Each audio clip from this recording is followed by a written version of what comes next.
Hi hello ನಮಸ್ಕಾರ, welcome back to Sakshi kitchens. ನಾನು ಇವತ್ತು ಸಖತ್ ಟೇಸ್ಟಿಯಾಗಿ ಮಕ್ಕಳಿಂದ ಹಿಡಿದು ದೊಡ್ಡವರಿಗೂ ಇಷ್ಟಪಡುವಂತಹ ಮ್ಯಾಗಿ ರೆಸಿಪಿನ ತೋರಿಸ್ತಾ ಇದ್ದೀನಿ. ಸೂಪರ್ ಟೇಸ್ಟಿಯಾಗಿರುತ್ತೆ ಈ ಮ್ಯಾಗಿ. ನಾನಿವತ್ತು ಈ ಮ್ಯಾಗಿನ ಸೂಪ್ ಥರ ಮಾಡ್ತಾಯಿಲ್ಲ, ಈ ಮಸಾಲ ಹಾಕಿಬಿಟ್ಟು ಈ ಫ್ರೈಡ್ ರೈಸ್ ಎಲ್ಲ ಮಾಡ್ತೀವಿ ನೋಡಿ, ಅದೇ ಥರನೇ ಮ್ಯಾಗಿಲೂ ಸಹ ಮಾಡ್ಬೋದು. ಇವತ್ತು ಆ ರೆಸಿಪಿನ ತೋರಿಸ್ತಾ ಇದ್ದೀನಿ. ಹಾಗಿದ್ರೆ ಬನ್ನಿ, ತಡ ಮಾಡ್ದೇನೆ ಈ ರೆಸಿಪಿನ ಯಾವ ಥರ ಮಾಡೋದು ಅಂತ ನಿಮ್ಮ ಜೊತೆಗೆ ಶೇರ್ ಮಾಡ್ತೀನಿ. ಅದಕ್ಕಿಂತ ಮೊದಲಿಗೆ ಇನ್ನೂ ಯಾರು ನನ್ನ ಚಾನಲ್ನ ಸಬ್ಸ್ಕ್ರೈಬ್ ಮಾಡಿಲ್ಲ, ಪ್ಲೀಸ್ ಸಬ್ಸ್ಕ್ರೈಬ್ ಮಾಡ್ಕೊಂಡು ನೋಡಿ, ನನಗೆ ಸಪೋರ್ಟ್ ಮಾಡಿ. ಇವಾಗ ಮೊದಲಿಗೆ ಇಲ್ಲಿ ಮ್ಯಾಗಿ ಮಾಡೋದಕ್ಕೆ ನಾವು ಮ್ಯಾಗಿನ ಬೇಯಿಸ್ಕೊಂಡ್ಬಿಡ್ಬೇಕಾಗುತ್ತೆ. ಅದಕ್ಕೆ ಇಲ್ಲಿ ಮ್ಯಾಗಿ ಮುಳುಗುವಷ್ಟು ನೀರು ಹಾಕ್ಕೊಂಡು ನಾನಿಲ್ಲಿ 4 ಜನಕ್ಕೆ ಮಾಡ್ತಿರೋದ್ರಿಂದ 4 ಪ್ಯಾಕೆಟ್ ಮ್ಯಾಗಿನ ಸೇರಿಸ್ಕೊತಾ ಇದ್ದೀನಿ. ಅಂದರೆ ನಾನಿಲ್ಲಿ ಮ್ಯಾಗಿ ತೊಗೊಂಡಿಲ್ಲ, ಇಪ್ಪಿ ತೊಗೊಂಡಿದ್ದೀನಿ. ನಮ್ಮನೇಲಿ ಮ್ಯಾಗಿ ಅಷ್ಟೊಂದು ಇಷ್ಟಪಡಲ್ಲ, ಅದಕ್ಕೋಸ್ಕರ ನಾನು ಇಪ್ಪಿ ತೊಗೊಂಡಿದ್ದೀನಿ. ಇವಾಗ ಇದಕ್ಕೆ 1 ಸ್ಪೂನ್ ಆಗುವಷ್ಟು ಇಲ್ಲಿ ನಾನು ಎಣ್ಣೆನ ಸೇರಿಸ್ಕೊತಾ ಇದ್ದೀನಿ. ಎಣ್ಣೆ ಹಾಕ್ಕೊಂಡ್ರೆ ಬಿಡಿ ಬಿಡಿಯಾಗಿ ತುಂಬ ಚೆನ್ನಾಗಿ ಈ ಮ್ಯಾಗಿ ಬರುತ್ತೆ. ಅದಕ್ಕೋಸ್ಕರ ಇದನ್ನು ಇವಾಗ ಬೇಯಿಸೋದಕ್ಕೆ ಬಿಡ್ತೀನಿ. ಇದು ಬೇಯೋ ಅಷ್ಟರಲ್ಲೇ ಒಗ್ಗರಣೆನೂ ಸಹ ರೆಡಿ ಮಾಡ್ಕೊಂಡ್ಬಿಡೋಣ. ಇದನ್ನು ಪಕ್ಕದ ಗ್ಯಾಸ್ಗೆ ಟ್ರಾನ್ಸ್ಫರ್ ಮಾಡ್ಕೊತಾ ಇದ್ದೀನಿ. ಇವಾಗ ಇಲ್ಲಿ ಸ್ಟವ್ ಆನ್ ಮಾಡಿ ಮತ್ತೆ ನಾನೊಂದು ಪ್ಯಾನ್ ಇಟ್ಕೊಂಡಿದ್ದೀನಿ. ಪ್ಯಾನಿಗೆ ಒಂದು 3 ರಿಂದ 4 ಸ್ಪೂನ್ ಆಗುವಷ್ಟು ಎಣ್ಣೆನ ಸೇರಿಸ್ಕೊತಾ ಇದ್ದೀನಿ. ನಾನಿಲ್ಲಿ 4 ಜನಕ್ಕೆ ಮಾಡ್ತಾ ಇರೋದ್ರಿಂದ ಒಂದು ಸ್ವಲ್ಪ ಎಣ್ಣೆನ ಜಾಸ್ತಿ ಹಾಕ್ಕೊತಾ ಇದ್ದೀನಿ. ನೀವೇನಾದರೂ 2 ಜನಕ್ಕೆ 3 ಜನಕ್ಕೆ ಮಾಡ್ಕೊತಾ ಇದ್ದರೆ ಕ್ವಾಂಟಿಟಿನ ಕಡಿಮೆ ಮಾಡ್ಕೊಳ್ಳಿ. ಇವಾಗ ಇಲ್ಲಿ ಚಿಕ್ಕದಾಗಿ ಕಟ್ ಮಾಡ್ಕೊಂಡಿರುವಂತಹ ಬೆಳ್ಳುಳ್ಳಿನ ಸೇರಿಸ್ಕೊತಾ ಇದ್ದೀನಿ. ನಾನಿಲ್ಲಿ ಶುಂಠಿ ಬೆಳ್ಳುಳ್ಳಿ ಪೇಸ್ಟು ಹಾಗೆ ಬೆಳ್ಳುಳ್ಳಿ ಎರಡೂ ಸೇರಿಸ್ಕೊತಾ ಇದ್ದೀನಿ. ನಿಮಗೆ ಶುಂಠಿ ಬೆಳ್ಳುಳ್ಳಿ ಪೇಸ್ಟ್ ಬೇಡ ಅಂದರೆ ನೀವು ಇಲ್ಲಿ ಬೆಳ್ಳುಳ್ಳಿ ಹಾಗೆ ಶುಂಠಿನ ಚಿಕ್ಕದಾಗಿ ಕಟ್ ಮಾಡಿ ಹಾಕೋಬಹುದು. ಹಾಗೆ ಇಲ್ಲಿ ಇವಾಗ ಉದ್ದುದ್ದಕ್ಕೆ ಕಟ್ ಮಾಡ್ಕೊಂಡಿರುವಂತಹ ಈರುಳ್ಳಿನ ಹಾಕ್ಕೊತಾ ಇದ್ದೀನಿ. ನಾವಿಲ್ಲಿ ಈರುಳ್ಳಿನ ಪೂರ್ತಿಯಾಗಿ ಫ್ರೈ ಮಾಡ್ಕೋಬೇಕಾಗತ್ತೆ. ನಾವು ಎಷ್ಟು ಫ್ರೈ ಮಾಡ್ತೀವೋ ಅಷ್ಟು ಚೆನ್ನಾಗಿ ಈ ಮಸಾಲ ಮ್ಯಾಗಿ ಬರುತ್ತೆ. ಇದಕ್ಕೆ ಇವಾಗ ನಾನಿಲ್ಲಿ 1 ಸ್ಪೂನ್ ಆಗುವಷ್ಟು ಶುಂಠಿ ಬೆಳ್ಳುಳ್ಳಿ ಪೇಸ್ಟ್ನ ಸೇರಿಸ್ಕೊತಾ ಇದ್ದೀನಿ. ಶುಂಠಿ ಬೆಳ್ಳುಳ್ಳಿ ಪೇಸ್ಟಲ್ಲಿರುವಂತಹ ಹಸಿ ವಾಸನೆ ಹೋಗೋವರೆಗೂ ಇದನ್ನು ಫ್ರೈ ಮಾಡ್ಕೊಂಬಿಡೋಣ. ಅದಾದ ನಂತರ ಇವಾಗ ಇದಕ್ಕೆ ತರಕಾರಿನ ಸೇರಿಸ್ಕೊತಾ ಇದ್ದೀನಿ.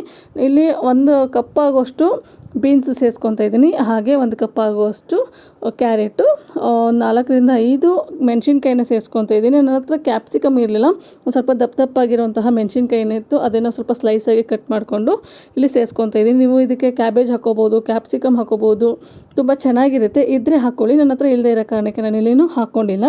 ಇದನ್ನು ಇವಾಗ ನೀಟಾಗಿ ಫ್ರೈ ಮಾಡ್ಕೊಳ್ಳೋಣ. ನಾವು ಇದು ತರಕಾರಿನ ಫ್ರೈ ಮಾಡ್ಕೊಳ್ಳುವಾಗ ಗ್ಯಾಸ್ನ ಹೈ ಫ್ಲೇಮಲ್ಲಿ ಇಟ್ಕೊಂಡೇ ತರಕಾರಿನ ಫ್ರೈ ಮಾಡ್ಕೊಳ್ಳಿ. ಆವಾಗ ಕ್ರಂಚಿನೆಸ್ಸು ತುಂಬ ಚೆನ್ನಾಗಿರುತ್ತೆ.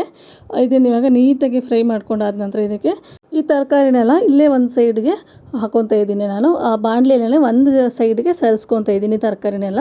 ಇವಾಗ 2 ಮೊಟ್ಟೆನ ನಾನಿಲ್ಲಿ ಈ ಬಾಣಲೆಗೆ ಒಡೆದು ಹಾಕ್ಕೊತಾ ಇದ್ದೀನಿ. ಎಣ್ಣೆ ಮತ್ತೆ ಎಕ್ಸ್ಟ್ರಾ ಹಾಕ್ಕೊಳ್ಳೋಂತಹ ಅಗತ್ಯತೆ ಏನಿಲ್ಲ, ಯಾಕಂದರೆ ಅದರಲ್ಲಿರೋಂತಹ ಎಣ್ಣೆನೇ ಸರಿ ಆಗುತ್ತೆ. ಹಾಗೆ ನೋಡಿ, ಇಲ್ಲಿ ಪಕ್ಕದಲ್ಲಿ ಸಹ ಇದು ನಾವೇನು ಹಾಕ್ಕೊಂಡಿದ್ವಲ್ಲ ಮ್ಯಾಗಿ, ಅದು ನೀಟಾಗಿ ಇವಾಗ ಬೆಂದ್ಕೊಂಡಿದೆ. ಇದನ್ನು ಶೋಧಿಸ್ಕೊಂಡು ತೊಗೊಂಬಂದ್ಬಿಡ್ತೀನಿ. ಇದನ್ನು ಇವಾಗ ತರಕಾರಿನ ಪಕ್ಕಕ್ಕೆ ಸರಿಸ್ಕೊಂಡು ಇಲ್ಲಿ 2 ಮೊಟ್ಟೆನ ನಾನು ಒಡೆದು ಹಾಕ್ಕೊತಾ ಇದ್ದೀನಿ. ಒಡೆದು ಹಾಕ್ಕೊಂಡು ಮೇಲುಗಡೆ ಒಂದು ಸ್ವಲ್ಪ ಉಪ್ಪನ್ನ ಸ್ಪ್ರಿಂಕಲ್ ಮಾಡ್ಕೊತಾ ಇದ್ದೀನಿ. ಹಾಗೆ ಅಚ್ಚ ಖಾರದ ಪುಡಿನ ಸ್ಪ್ರಿಂಕಲ್ ಮಾಡ್ಕೊತಾ ಇದ್ದೀನಿ. ನಾನಿಲ್ಲಿ ಎಕ್ಸ್ಟ್ರಾ ಉಪ್ಪು ಹಾಗೆ ಅಚ್ಚ ಖಾರದ ಪುಡಿ ಅದೇನು ಸೇರಿಸ್ಕೊಂಡಿಲ್ಲ, ಯಾಕಂದರೆ ಈ ಮ್ಯಾಗಿ ಮಸಾಲೆನೇ ಇರುತ್ತಲ್ಲ, ಅದರಲ್ಲೂ ಉಪ್ಪೆಲ್ಲ ಇರುತ್ತೆ. ಅದಕ್ಕೋಸ್ಕರ ನಾನು ಎಕ್ಸ್ಟ್ರಾ ಏನು ಸೇರಿಸ್ಕೊತಾ ಇಲ್ಲ. ನೀವಿಲ್ಲಿ ಮೊಟ್ಟೆನ ಮೊದಲಿಗೆ ಬೇಯಿಸ್ಕೊಂಡು ಸಹ ಇಟ್ಕೊಂಡು ಹಾಕೋಬಹುದು. ನಾನು ಬೇಡ ಒಂದೇ ಪಾತ್ರೆಯಲ್ಲೇ ಮಾಡಿದರೆ ಆಯಿತು ಅಂತ ಈ ಥರ ಮಾಡ್ಕೊಂಡಿದ್ದೀನಿ. ಈ ಥರ ಒಂದ್ಸರಿ ಮಾಡಿ ನೋಡಿ, ಟೇಸ್ಟು ತುಂಬ ಚೆನ್ನಾಗಿರುತ್ತೆ. ನೋಡಿ, ಇವಾಗ ಹಾಕಿರೋಂತಹ ಮೊಟ್ಟೆ ನೀಟಾಗಿ ಬೆಂದ್ಕೊಂಡ್ಬಿಟ್ಟಿದೆ. ಇದನ್ನು ಇವಾಗ ಮಿಕ್ಸ್ ಮಾಡ್ತಾ ನಾವು ತರಕಾರಿ ಜೊತೆಗೆ ಸೇರಿಸ್ಕೋಬೇಕಾಗುತ್ತೆ. ತರಕಾರಿ ಹಾಗೆ ಮೊಟ್ಟೆ ಎಲ್ಲ ಸೇರಿಕೊಂಡು ನೀಟಾಗಿ ಫ್ರೈ ಆಗುತ್ತೆ. ಆವಾಗ ಅದರಲ್ಲಿರುವಂತಹ ಎಣ್ಣೆ ಅಂಶ ಎಲ್ಲ ಬಿಡೋಕ್ಕೆ ಶುರು ಆಗುತ್ತೆ. ಅದಾದ ನಂತರ ಇದಕ್ಕೆ ಇವಾಗ ಇಲ್ಲಿ ನಾನು ಮ್ಯಾಗಿ ಮಸಾಲಾನ ತಗೊಂಡಿದ್ದೀನಿ. 4 ಜನಕ್ಕೆ ಮಾಡೋಕ್ಕೆ 4 ಪ್ಯಾಕೆಟ್ ಮ್ಯಾಗಿ ಮಸಾಲದಲ್ಲಿ 4 ಪ್ಯಾಕೆಟ್ ಬಂದಿರುತ್ತಲ್ವ ಪೌಡರು, ಅದನ್ನೇ ಸೇರಿಸ್ಕೊತಾ ಇದ್ದೀನಿ. ನಿಮಗೆ ಬೇಕಾದರೆ ನೀವಿಲ್ಲಿ ಉಪ್ಪು ಖಾರನ ಎಕ್ಸ್ಟ್ರಾನು ಸಹ ಹಾಕೋಬಹುದು. ಏನಾದರೂ ಕಡಿಮೆ ಅನಿಸಿದರೆ ನಾನಿಲ್ಲಿ ಎಕ್ಸ್ಟ್ರಾ ಏನು ಸೇರಿಸ್ಕೊಂಡಿಲ್ಲ, ಮೊಟ್ಟೆಗೆ ಏನು ಹಾಕಿದ್ದೀನಲ್ವ ಅಷ್ಟೇ ಸಾಕಾಗುತ್ತೆ. ಇವಾಗ ಮ್ಯಾಗಿ ಮಸಾಲನೂ ಸಹ ಸೇರಿಸ್ಕೊಂಡು ನೀಟಾಗಿ ಇದನ್ನು ಮಿಕ್ಸ್ ಮಾಡ್ಕೊತಾ ಇದ್ದೀನಿ. ಅದಾದ ನಂತರ ಇಲ್ಲಿ ಇವಾಗ ನಾವೇನು ಮೊದಲೇನೇ ರೆಡಿ ಮಾಡಿ ಇಟ್ಕೊಂಡಿದ್ವಲ್ಲ ಮ್ಯಾಗಿನ ಬೇಯಿಸ್ಕೊಂಡು ಅದನ್ನು ಸಹ ಸೇರಿಸ್ಕೊಂಡ್ಬಿಡ್ತೀನಿ. ನೋಡಿ, ಎಷ್ಟು ಚೆನ್ನಾಗಿ ಬೆಂದಿದೆ ಮ್ಯಾಗಿ, ಉದ್ರುದ್ರಾಗಿ ಬಂದಿದೆ. ನಾವು ಇದನ್ನು ಬೇಯಿಸಿದ ತಕ್ಷಣವೇ ಮೇಲ್ಗಡೆ ತಣ್ಣೀರು ಹಾಕ್ಬಿಟ್ಟು ಒಂದು ಸ್ವಲ್ಪ ಈ ಫೋರ್ಕ್ ಸಹಾಯದಿಂದ ಬಿಡಿ ಬಿಡಿಯಾಗಿ ಮಾಡ್ಕೊಂಡ್ಬಿಟ್ರೆ ಇದೇ ಥರ ಉದ್ರುದ್ರಾಗಿ ಬಂದುಬಿಡುತ್ತೆ. ಇವಾಗ ನೀಟಾಗಿ ಇದನ್ನು ಮಿಕ್ಸ್ ಮಾಡ್ಕೊತೀನಿ.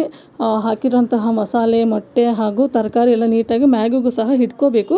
ಆ ಥರ ಇದನ್ನು ಮಿಕ್ಸ್ ಮಾಡ್ಕೊಂಬಿಡೋಣ. ಹಾಗೆ ಮ್ಯಾಗಿ ಹೆಲ್ತಿಗೆ ಅಷ್ಟೊಂದು ಒಳ್ಳೆಯದಲ್ಲ, ಅದಕ್ಕೋಸ್ಕರ ಏನೋ ತಿಂಗಳಲ್ಲಿ 1 ಸರಿ ಅಥವಾ 2 ಸರಿ ಮಾತ್ರ ಮಾಡಿಕೊಡಿ ಮಕ್ಕಳಿಗೆ. ನಮ್ಮನೇಲಿ ನಾನು ಅಷ್ಟೇ ಜಾಸ್ತಿ ಮಾಡೋದಿಲ್ಲ. ಹಬ್ಬ ಅಂದರೆ ಒಂದು 2 ತಿಂಗಳಿಗೆ 1 ಸರಿ ಮಾಡಿರ್ತೀನಿ ಅಷ್ಟೇ. ಇವತ್ತೇನೋ ತುಂಬ ಸಂಡೇ ಬೇರೆ ಇತ್ತು, ಹಾಗೆ ಮಕ್ಕಳು ತುಂಬ ದಿನದಿಂದ ಕೇಳ್ತಾನೆ ಇದ್ದರು ಮ್ಯಾಗಿ ಮಾಡಿಕೊಡು ಅಂತ. ನಾನು ಯಾವಾಗಲೂ ಶಾವಿಗೆ ಉಪ್ಪಿಟ್ಟು ಮಾಡಿಕೊಟ್ಟು ಇದೇ ಮ್ಯಾಗಿ ಅಂದ್ಕೊಂಡು ತಿನ್ನಿರಿ ಅಂತ ಕೊಡ್ತಾ ಇರ್ತೀನಿ. ಹಾಗಾಗಿ ಇವತ್ತು ಮ್ಯಾಗಿನೇ ಮಾಡೋಣ ಅಂತೇಳ್ಬಿಟ್ಟು ಮ್ಯಾಗಿನೇ ಮಾಡಿಕೊಟ್ಟೆ. ನೋಡಿ, ಇದು ಇವಾಗ ನೀಟಾಗಿ ಮಿಕ್ಸ್ ಮಾಡಿಕೊಂಡೆ. ಮಿಕ್ಸ್ ಆದಮೇಲೆ ನೋಡಿ ಯಾವ ಥರ ಕಲರ್ಫುಲ್ಲಾಗಿ ಕಾಣ್ತಾಯಿದೆ, ಸೂಪರಾಗಿ ಕಾಣ್ತಾ ಇತ್ತು.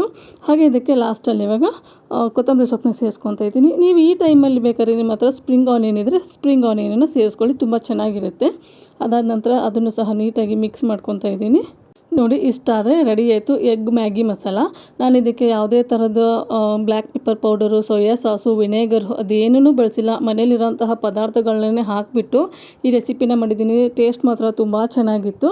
ಹಾಗಿದ್ರೆ ನೀವು ಸಹ ನಿಮ್ಮ ಮನೆ ಮಕ್ಕಳು ಏನಾದರೂ ಮ್ಯಾಗಿ ಕೇಳಿದಾಗ ಸ್ವಲ್ಪ ಹೆಲ್ತಿಯಾಗಿರಲಿ ಅಂತ ಈ ಥರ ಮಾಡಿಕೊಡಿ, ಮಕ್ಕಳಿಗೂ ಸಹ ಇಷ್ಟ ಆಗ್ಬೋದು. ನಾನು ಮಾಡಿರುವಂತಹ ಈ ರೆಸಿಪಿ ನಿಮ್ಗೆ ಏನಾದರೂ ಇಷ್ಟ ಆದರೆ ಪ್ಲೀಸ್ ಲೈಕ್ ಮಾಡಿ, ಶೇರ್ ಮಾಡಿ, ಕಾಮೆಂಟ್ ಮಾಡಿ. ಹಾಗೆ ನಿಮ್ಮ ಫ್ಯಾಮಿಲಿ ಆ್ಯಂಡ್ ಫ್ರೆಂಡ್ಸಿಗೂ ಸಹ ಶೇರ್ ಮಾಡಿ. ಇನ್ನೂ ಯಾರು ನನ್ನ ಚಾನಲ್ನ ಸಬ್ಸ್ಕ್ರೈಬ್ ಮಾಡಿಲ್ಲ ಪ್ಲೀಸ್ ಸಬ್ಸ್ಕ್ರೈಬ್ ಮಾಡ್ಕೊಂಡು ನೋಡಿ, ನನಗೆ ಸಪೋರ್ಟ್ ಮಾಡಿ. Thank you.